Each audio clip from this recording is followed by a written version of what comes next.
Greetings. My name is Andrea Palmer, and I am the Fiscal and Grants Manager for the City of Oxnard's Housing Department, presenting to you the 2023 Annual Action Plan and the Oxnard Citizen Participation Plan Amendment. This presentation focuses on three programs funded by the U.S. Department of Housing and Urban Development, and they are all encapsulated in the Annual Action Plan. And they are the Community Development Block Grant Program, the Home Investment Partnerships Program, the Hearth Emergency Solutions Grant Program, all otherwise known in acronyms as CDBG, HOME, and ESG. Entitlement programs or grants can be best described as programs that do not require the need to apply competitively. The only requirement is to submit a 5-year consolidated plan, a 5-year analysis of impediments to fair housing, which both plans require analysis of needs and gaps assessments. The consolidated plan is a general overview of needs and gaps in some of our most critical areas for low and moderate income individuals and households. And the analysis of impediments to fair housing is exclusively geared at fair housing needs of the community. After those are received, approved by Council and HUD, and received by HUD, then every year, including the year that the consolidated plan is submitted, an annual action plan must be developed for the anticipated funding for the city. All of these plans need to be reviewed, of course, by the public, reviewed and approved by City Council, and then ultimately approved by HUD. In review of the plan information, I'll provide the funding plans for each of the programs and what staff is requesting council approval for. Let's begin with CDBG. In this presentation, we will also discuss the funding rules that apply to budgeting the funding. CDBG has 2 funding caps that grant recipients, or grantees as cities are called, cities, states, and counties, cannot exceed spending So for instance, the administration of each grant has different funding caps. For CDBG, it's 20%. And for this year's annual action plan, that is set at $462,783. Public services has a cap of 15%. So 15% of the entire award can go to public services. And we have several applications under this section. We will start with Livingston Memorial, who has in-house medical supports to low and moderate income families in our city. They requested $20,000, and staff is recommending $8,000 to go to the program. The Oxnard Performing Arts Center Corporation, their Creative Youth Development Program, has a funding request of $20,000, and staff is requesting that council recommend it as fully funded.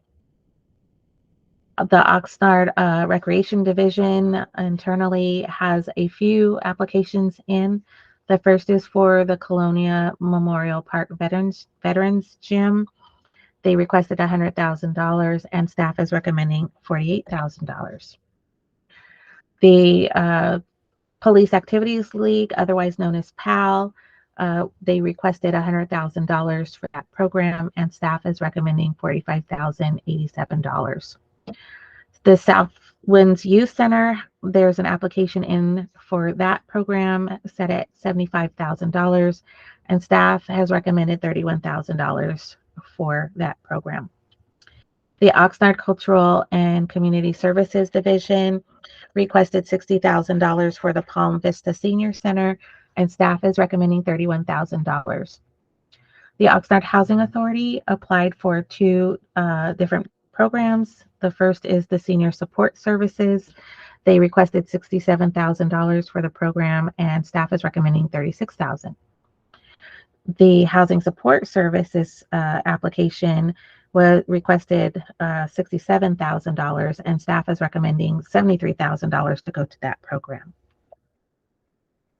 Shelter Care Resources, their Foundation First program, they requested $57,216, and staff recommended $20,000 for the program.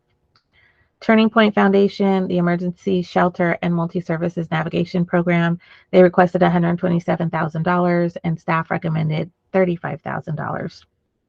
And the California Lutheran University Oxnard Cares Affordable Mental Health Services Program, that organization requested $81,700, and staff did not recommend any funding for the program at this time. As you can see, the applications submitted for the public services section exceeds the amount that the city has available. That is at $781,027. Staff is recommending around the 15% mark at $347,087. The public improvements and other programs does not have a cap attached to that section. We will begin with Many Mansions, the Aspire Pocket Park. This is a brand new park in between two new developments going up. They requested $489,660, and staff is recommending it be fully funded. The Ventura County Community Development Corporation, their Hope to Home Down Payment Assistance Program, they requested $250,000 for the program, and staff is asking council to fully fund it at that amount. And then there is the balance of the funds set at $764,387. These would be for future eligible programs under this section. And then there are two applications that were not recommended for funding at this time. The People Self-Help Housing Corporation, the Cypress Place at Garden City, they initially requested $1,852,000. However, they have received that funding from another source. Therefore, staff is not recommending it because it's no longer needed. And the We Care Business Operation and Optimization Support Tools program, We Care requested $660,000, and the application was incomplete, so we could not go any further with it, and it was not recommended for funding at this time. The applications exceeded $4 million in this section, and staff worked as far up to the dollar as possible, with a combined amount of $1,504,047.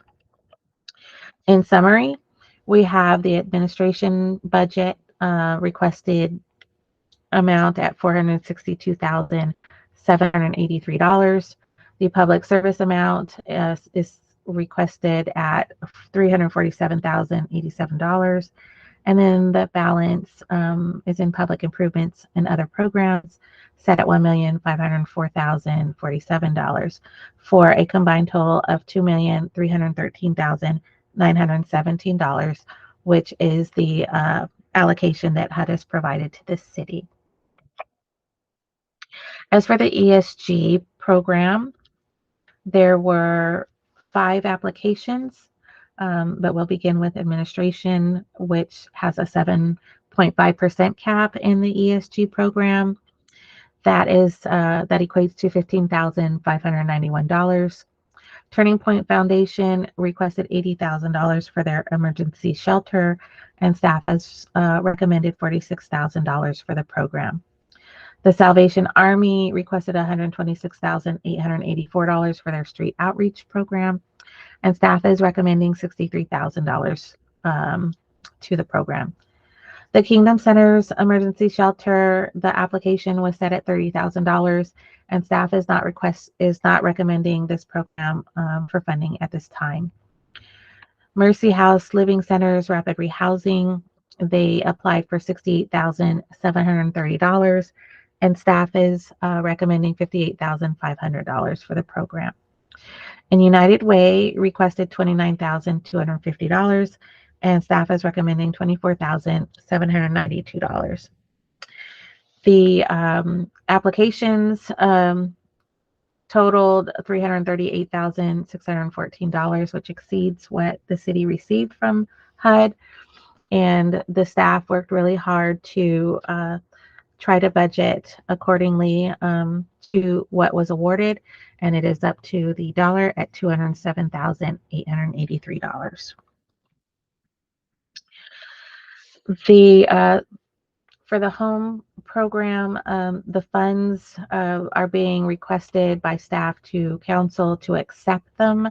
There is not a project identified at this time for these funds. These are for the development or creation of housing, and usually that takes longer than a year, so these funds will be around for a while for potential development or other projects that result in housing. The home program has an administration cap at 10%. That equates to $86,886. There is what we call a CHODO set aside. CHODO stands for Community Housing Development Organization. In normal years, that is a set aside that must be a minimum of 15%, but it can go higher. That equates to $115,330. And then the balance is $666,651 for affordable housing development projects. This is a total of $868,886 that was received by the city from HUD. As for the Oxnard Citizen Participation Plan amendment, the changes that have occurred are as follows. What a substantial amendment is when we have an annual action plan and we want to change either the amount that a project is receiving, a new project that may be coming into the fold for the year, or anything that might change the dynamics of eligibility for one of the programs. And the original dialogue in the Citizen Participation Plan discussed what the funding amounts would be, where the city would have to do a substantial amendment. This also means that when a substantial amendment is done, it has to go to City Council and it has to go to HUD for approval. And there are policies in place where the director, the housing director, and the city manager have certain purchasing and funding authorities that don't require council action. And so the amendment to this plan reflects that information. So in the original, it says that there's a funding increase. If there's a funding increase or the change of use and funding of more than $100,000 in CDBG or home funding or more than $30,000 in ESG funding, that should warrant a substantial change. The revision says that the substantial change now is reflected the same reasoning, but by either 10% or $200,000 or more in CDBG or home funding, whichever is greater, and $50,000 in ESG funding or more. So that would mean that if those trigger points at over 10% or $200,000 or more, or $50,000 or more, that would trigger a substantial amendment where you go for council action or and for HUD approval. So that's the change that had occurred in the Citizen Participation Plan, in addition to just some updates to any revisions that needed to be made in terms of slight variations in the content.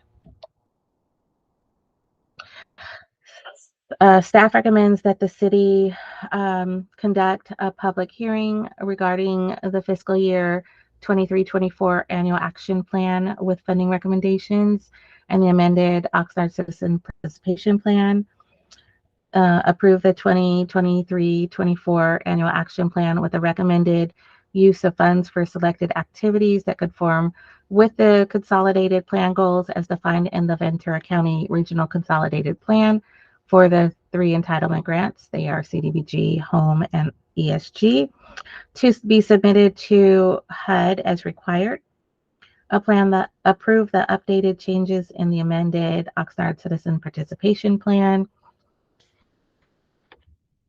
Authorize the city manager and his designees to incorporate the final HUD grant allocations into the annual action plan and authorize the budget appropriations to fund the administration and projects, including the ability to increase or decrease project funding by 10% or up to the administrative amount allowed of the administering staff, whichever is greater.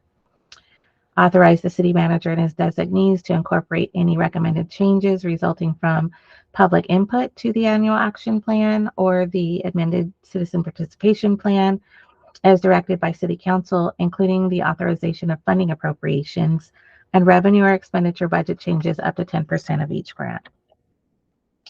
Authorize the city manager and his designees to execute the required applications, certifications, and other pertinent documents for the submission of the 2023-24 annual action plan and the amended citizen participation plan to HUD, and authorize the city manager and his designees to execute HUD agreements and sign all agreements for the implementation of the annual action plan, including subrecipient, interdepartmental, and intradepartmental agreements. This concludes my presentation. Thank you for your time.